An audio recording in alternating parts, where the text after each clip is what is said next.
ಮಂಗಳೂರಿನಲ್ಲಿ ಮಳೆ ಬಂತು ಅಂತ ಹೇಳಿದ್ರೆ ಪಂಪ್ವೆಲ್ ಮುಳುಗಲೇಬೇಕು ಅಂತಹ ಪರಿಸ್ಥಿತಿ ನಿರ್ಮಾಣ ಆಗಿದೆ. ಈ ಬಾರಿಯೂ ಕೂಡ ಅಂದ್ರೆ ನಿನ್ನೆ ಕೂಡ ಮುಳುಗಿತ್ತು, ಇವತ್ತು ಮತ್ತೆ ಪಂಪ್ವೆಲ್ ಮುಳುಗಿದೆ. ಕೃತಕ ನೆರೆಯಿಂದ ನದಿಯಂತಹ ರೀತಿ ಆಗಿದೆ ಪಂಪ್ವೆಲ್. ಹಲವು ಸಮಯ ಟ್ರಾಫಿಕ್ ಜಾಮ್ನಲ್ಲೇ ಅಲ್ಲಿ ಹಲವಾರು ಬಸ್ಸುಗಳು ವಾಹನಗಳು ಟ್ರಾಫಿಕ್ ಜಾಮ್ನಲ್ಲೇ ಕಾಯಬೇಕಾಯಿತು. ಹಲವಾರು ಗಂಟೆಗಳ ಕಾಲ ಅಲ್ಲಿ ಟ್ರಾಫಿಕ್ ಜಾಮ್ ಇತ್ತು. ನೀರಿನಲ್ಲಿ ಚಲಿಸಿ ಕೆಲವೊಂದು ವಾಹನಗಳು ಕೂಡ ಕೆಟ್ಟು ನಿಂತಹ ಪರಿಸ್ಥಿತಿ ಕೂಡ ಉಂಟಾಯಿತು. ಒಟ್ಟಿನಲ್ಲಿ ಇಡೀ ಪಂಪ್ವೆಲ್ ಒಂದಷ್ಟು ಹೊತ್ತು ಒಂದು ಅರ್ಧ ಮುಕ್ಕಾಲು ಗಂಟೆ ಸ್ತಬ್ಧ ಆಗಿತ್ತು. ಯಾಕಂತ ಹೇಳಿದ್ರೆ ನೆರೆ ನೀರು ನಿಂತಹ ಪರಿಣಾಮವಾಗಿ ಅಲ್ಲಿ ವಾಹನಗಳು ಅಂದರೆ ಸಣ್ಣ ಪುಟ್ಟ ವಾಹನಗಳು ಚಲಿಸಲಿಕ್ಕೆ ಆಗ್ತಾ ಇರಲಿಲ್ಲ.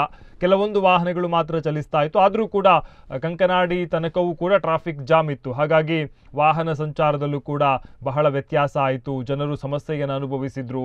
ಯಾಕಂತ ಹೇಳಿದ್ರೆ ಒಂದು ಕಡೆ ಮಳೆ ಬರ್ತಾ ಇದೆ, ಅದರ ಜೊತೆಗೆ ಈ ರೀತಿಯಾದಂತಹ ಟ್ರಾಫಿಕ್ ಜಾಮ್ಗಳಾಗಿ ಮಳೆಗೆ ಹೋಗುವಂಥದ್ದೇ ಸಮಸ್ಯೆ ಆಯಿತು. ಕೆಲವೊಂದು ಸಣ್ಣ ಪುಟ್ಟ ವಾಹನಗಳು ಅಂದರೆ ದ್ವಿಚಕ್ರ ವಾಹನದಲ್ಲಿ ಹೋಗುವವರು ಕೂಡ ಅಲ್ಲಿ ಬಹಳ ಹೊತ್ತು ಕಾದು ಆನಂತರ ಸಂಚಾರ ಮಾಡಬೇಕಾದಂಥ ಪರಿಸ್ಥಿತಿ ಕೂಡ ನಿರ್ಮಾಣ ಆಯಿತು. ಇದು ಪಂಪ್ವೆಲ್ನಲ್ಲಿ ಆಗಿರ್ತಕ್ಕಂತಹ ಘಟನೆ.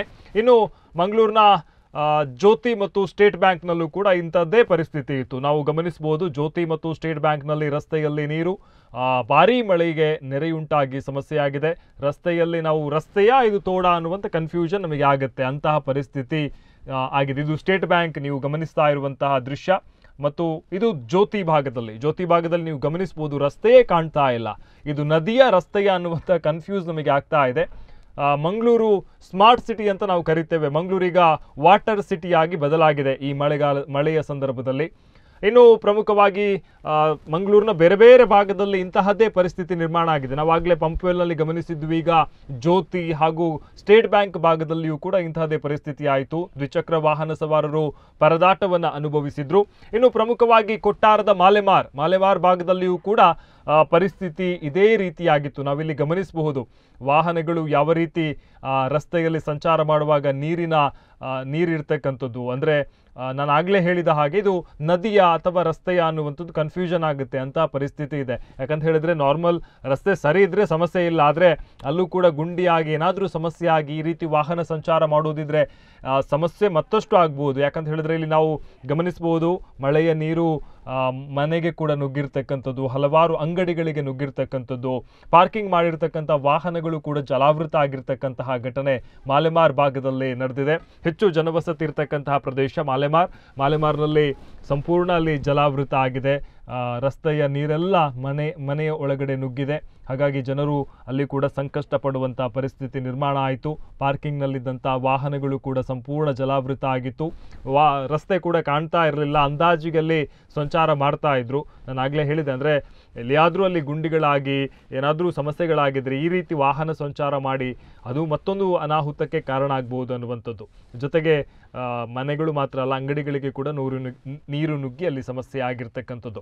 ಇನ್ನು ಪ್ರಮುಖವಾಗಿ ಕೊಟ್ಟಾರ ಹೈವೆಯ ಕತೆ ಹೇಳುವುದಕ್ಕೆ ಬೇಡ. ಯಾಕಂತ ಹೇಳಿದ್ರೆ ಪ್ರತಿ ಮಳೆಗಾಲದ ಸಂದರ್ಭದಲ್ಲಿಯೂ ಕೂಡ ಕೊಟ್ಟಾರ ರಾಷ್ಟ್ರೀಯ ಹೆದ್ದಾರಿಯಲ್ಲಿ ನೀರು ನಿಲ್ಲುವಂಥದ್ದು, ಸಮಸ್ಯೆ ಆಗುವಂಥದ್ದು ಬಹಳ ಕಾಮನ್ ಆಗಿರ್ತಕ್ಕಂಥದ್ದು. ಈ ಬಾರಿಯೂ ಕೂಡ ಅದೇ ರೀತಿಯಾದಂತಹ ಪರಿಸ್ಥಿತಿ ಇದೆ. ನಾವು ಇದು ಕೊಟ್ಟಾರದ ಹೈವೇಯನ್ನು ಕೂಡ ಗಮನಿಸಬಹುದು. ಇಡೀ ನೀರು ನಿಂತು ಒಂದು ರೀತಿ ಹಳ್ಳದಂತಹ ಪರಿಸ್ಥಿತಿ ನಿರ್ಮಾಣ ಆಗಿದೆ.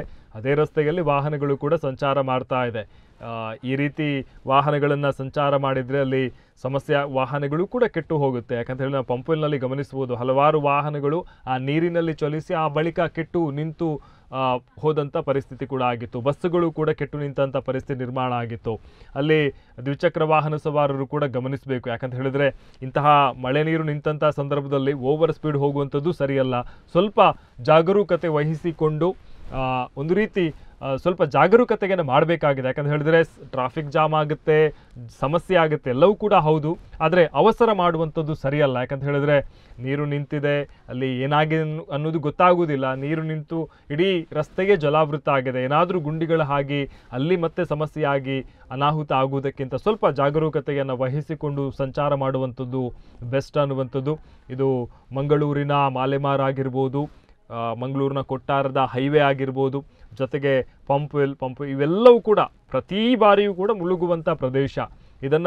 ಇದಕ್ಕೆ ಬೇಕಾದಂತಹ ವ್ಯವಸ್ಥೆಯನ್ನು ಇದಕ್ಕೆ ಇಲ್ಲಿ ನೀರು ನಿಲ್ಲದಂತೆ ಅಥವಾ ಕೃತಕ ನೆರೆ ಸೃಷ್ಟಿಯಾಗದಂತೆ ಒಂದಷ್ಟು ಪರಿಹಾರಗಳನ್ನು ಕಂಡುಕೊಳ್ಬೋದು. ಆದರೆ ಮಳೆ ಬರುವಂತಹ ಸಂದರ್ಭದಲ್ಲಿ ಒಮ್ಮೆ ಅಲ್ಲಿ ಅಧಿಕಾರಿಗಳು ಜನಪ್ರತಿನಿಧಿಗಳು ಭೇಟಿ ಕೊಡ್ತಾರೆ, ಇದನ್ನು ಸರಿ ಮಾಡ್ತೇವೆ, ಆ ರೀತಿ ಮಾಡ್ತೇವೆ, ಈ ರೀತಿ ಮಾಡ್ತೇವೆ ಅನ್ನುವಂಥ ಭರವಸೆ ಕೊಡ್ತಾರೆ. ಆದರೆ ಇದು ಸರಿಯಾಗುವುದಿಲ್ಲ.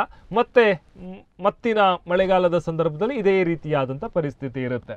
ಯಾಕಂತ ಹೇಳಿದರೆ ಹಲವಾರು ವರ್ಷಗಳಿಂದ ಇಲ್ಲಿ ಸಮಸ್ಯೆ ಆಗ್ತಾ ಇದೆ. ಆದರೆ ಇದನ್ನು ಪರಿಹಾರ ಮಾಡುವಂಥ ನಿಟ್ಟಿನಲ್ಲಿ ಯಾರೂ ಕೂಡ ಕ್ರಮವನ್ನು ತೆಗೆದುಕೊಳ್ತಾ ಇಲ್ಲ. ಅದು ಪಂಪ್ವೆಲ್ ಆಗಿರ್ಬೋದು, ಅಥವಾ ಕೊಟ್ಟಾರ ಆಗಿರ್ಬೋದು, ಮಾಲೆಮಾರ ಆಗಿರ್ಬೋದು, ಇನ್ನು ಸ್ಟೇಟ್ ಬ್ಯಾಂಕ್ ಭಾಗದಲ್ಲಿಯೂ ಕೂಡ ಆಗಿರ್ಬೋದು. ಜಲಾವೃತ ಆಗುವಂಥದ್ದು, ನೀರು ನಿಂತು ಸಮಸ್ಯೆ ಆಗುವಂಥದ್ದು, ಕೆಲವೊಂದು ಮನೆಗಳಿಗೆ ನೀರು ನುಗ್ಗುವಂಥದ್ದು, ಇವೆಲ್ಲವೂ ಕೂಡ ಬಹಳ ಸಾಮಾನ್ಯ ಆಗಿಬಿಟ್ಟಿದೆ. ಇದಕ್ಕೆ ಸರಿಯಾದ ಪರಿಹಾರವನ್ನು ತೆಗೆದುಕೊಳ್ಬೇಕು. ಯಾಕಂತ ಹೇಳಿದ್ರೆ ಇನ್ನೂ ಕೂಡ ಈಗಾಗಲೇ ಚಂಡಮಾರುತದ ಎಫೆಕ್ಟ್ ಅನ್ನುವಂಥ ಮಾಹಿತಿ ಇದೆ. ಅದರ ಜೊತೆಗೆ ಇನ್ನು ಮಳೆ ಕೂಡ ಏನಾದರೂ ಇದೇ ರೀತಿ ಮುಂದುವರಿದರೆ ಮತ್ತಷ್ಟು ಸಮಸ್ಯೆಗಳಾಗುವಂಥ ಸಾಧ್ಯತೆಗಳಿದೆ. ಹಾಗಾಗಿ ಆದಷ್ಟು ಬೇಗ ಒಂದಷ್ಟು ಚರಂಡಿಗಳನ್ನು, ತೋಡುಗಳನ್ನು ಕ್ಲೀನ್ ಮಾಡಿಕೊಂಡಲ್ಲಿ ನೀರು ಹರಿಯುವ ರೀತಿಯಲ್ಲಿ ವ್ಯವಸ್ಥೆಯನ್ನು ಮಾಡಬೇಕಾಗಿದೆ. ಜನರಿಗೆ ಮತ್ತಷ್ಟು ಸಮಸ್ಯೆ ಆಗದಂತೆ ಒಂದಷ್ಟು ಆಡಳಿತ ವರ್ಗ ಕ್ರಮವನ್ನು ತೆಗೆದುಕೊಳ್ಳಬೇಕಾಗಿದೆ.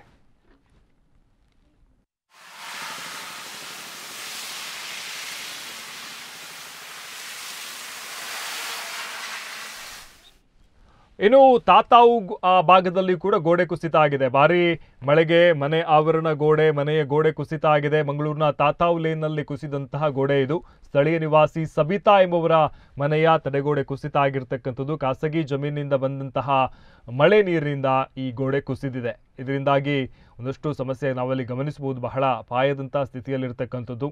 ಗೋಡೆ ಕುಸಿತ ಆಗಿದೆ. ಒಂದಷ್ಟು ಮನೆ ಭಾಗದಲ್ಲಿ ಅಂದರೆ ಒಂದಷ್ಟು ಈ ರೀತಿಯಾದಂಥ ಪರಿಸ್ಥಿತಿ ಇರುವಲ್ಲಿ ಸ್ವಲ್ಪ ಜಾಗರೂಕತೆಯನ್ನು ಮಾಡುವಂಥದ್ದು ಒಳಿತು. ಯಾಕಂತ ಹೇಳಿದರೆ ಇಂಥ ಪರಿಸ್ಥಿತಿ ಇದ್ದರೆ, ಕುಸಿತ ಆಗುವಂತಹ ಭೀತಿ ಇದ್ದರೆ ಸ್ವಲ್ಪ ಜಾಗವನ್ನು ಚೇಂಜ್ ಮಾಡುವಂಥದ್ದು, ಬೇರೆ ಕಡೆ ವಾಸ ಮಾಡುವಂಥದ್ದು ಒಳಿತು ಅನ್ನುವಂಥದ್ದು. ಇನ್ನು ತಾತಾವು ಆ ಭಾಗದಲ್ಲಿ ನೆರೆ ಕೂಡ ಸೃಷ್ಟಿಯಾಗಿದೆ. ಅವೈಜ್ಞಾನಿಕ ಕಾಮಗಾರಿಯಿಂದಾಗಿ ಕೃತಕ ನೆರೆ ಸೃಷ್ಟಿಯಾಗಿದೆ. ಮಂಗಳೂರಿನ ತಾತಾವು ಲೇನ್ನಲ್ಲಿ ಉಂಟಾದಂತಹ ಕೃತಕ ನೆರೆ ಇದು. ಕೃತಕ ನೆರೆಯಿಂದ ಸ್ಥಳೀಯ ನಿವಾಸಿಗಳಿಗೆ ಸಮಸ್ಯೆಯಾಗಿದೆ. ಮನೆಯಂಗಳಕ್ಕೆ ಬಂದ ಹರಿಯುವ ಚರಂಡಿ ನೀರು ಅಧಿಕಾರಿಗಳಿಗೆ ಆ ಭಾಗದ ಸ್ಥಳೀಯರು ಹಿಡಿ ಶಾಪವನ್ನು ಹಾಕ್ತಾ ಇದ್ದಾರೆ.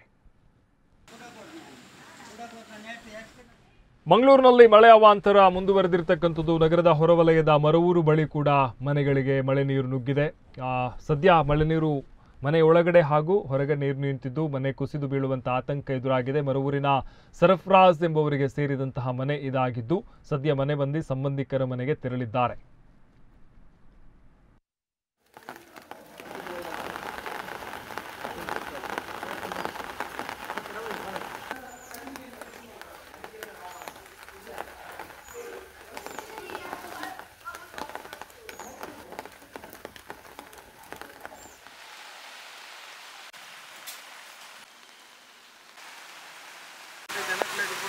ಭಾರಿ ಬಂಗ ಒಂದು ಉಂಟು ಇತ್ತ ಇಲ್ಲಿ ಕಾಂಡವರ ಬರ್ತಲ್ಲ, ಇತ್ತ ಕೂಡ ಬೈಯಾಡು ಬರ್ತಲ್ಲ. ನನ್ನ ರಾತ್ರಿ ಹೆಂಚೆ ಆರ್ಕೊಂಡು ಎಂಗ್ಲೇ ಗೊತ್ತು. ನನ್ನ ಜೆತ್ತದಾಯ ಒಕ್ಕ ಹೆಂಚೆ ಆರ್ಕೊಂಡು ಪಂದ್ರಾರು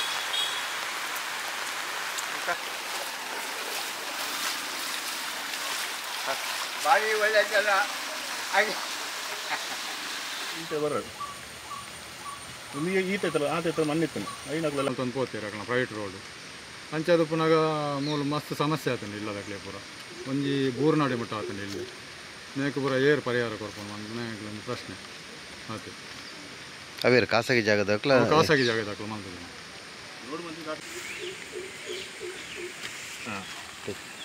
ഞാൻ ഇങ്ങനെ ഇല്ല അക്കനില്ല ഞാൻ പ്രകാശ് പണ്ട് സബിത ശിവാനന്ദ പണ്ട് ഇല്ല ಅಕ್ಲನ್ ಇಲ್ಲದ ಈ ಅರುಡ್ದು ನೀರು പോയി ಅದು ಈ ಇನ್ಸೈಡ್ ಅದು ಜರಿದು ಇಲ್ಲದ ಫೌಂಡೇಶನ್ ಸಮೇತ ನೇಲು ಒಂದು ಅಂಚದು ಪುನಃ ಈ ಆ ಸೈಡ್ ಕೂಡ ಎನ್ನ ಮೆಗ್ಯಾನ ಕುಪ್ಪಣ ಇದು ಆ ಸೈಡ್ದೆಲ್ಲ ಅರ್ಧ ಕಂಪ್ಲೀಟ್ ಜಾರೊಂದು ಬರೋದು. ಈ ಸಮಸ್ಯೆ ಮನ್ಪು ಸ್ಟಾರ್ಟ್ ಆನಾಗನೇ ಸಮಸ್ಯೆ ಇಲ್ಲದ ಜಾಗದ ಪಂತೆಂಗಳು ಆರಾಗಿ ಮಂದು ಬರ್ಬೇಕು ಅಂದು ಸಾಧಾರಣ 2 ತಿಂಗಳು ಅಂಚನೆ ಮಾಡ್ತೇವೆ. ಲಾಸ್ಟ್ ಒಂಜಿ ವಾರ ಮೋರಿಗೆ ಅಂತೇರಿ ಐನ ಇವ್ ಮಾಡ್ತಿದ್ದಾರೆ. ಅರ್ನ ಬೇಲೆದಾಗ್ಲೇಡ ಖುದ್ದು ಅರ್ನ ಎರಡೆಲ್ಲ ಖುದ್ದು ಬಂತನೇದ ಬತ್ತೆರು ತುಯ್ಯರು ಐಕ್ಯದಲ್ಲ ವ್ಯವಸ್ಥೆದಲ್ಲ ಮಂತಿದ್ದಾರೆ. ಇಂಚ ಕೋಡ ಈ ಮಧ್ಯಾಹ್ನದ ವರ್ಷಗೆ ಕಂಪ್ಲೀಟ್ ಜಾರು ಬೂರ್ತನು ಬೇಗ ಐನದು ಬೇಗ ಮಂತಿದ್ದ ಇಲ್ಲ ಸಮೇತ ಬಂದು ಮತ್ತು ಮತ್ತೆ ಸಮಸ್ಯೆ ಒಂದು ಬೇಗ ಆರ್ಲ ಈ ಜಾಗ ಕಾರ್ಪೊರೇಟರ್ ಪಾತ್ರದ ಈಗ ಐನದು ಬೇಗ ಮನ್ಕೊಳಕ ಈ ವ್ಯವಸ್ಥೆ ಮಾಡ್ಕೊಳ್ತೇನೆ.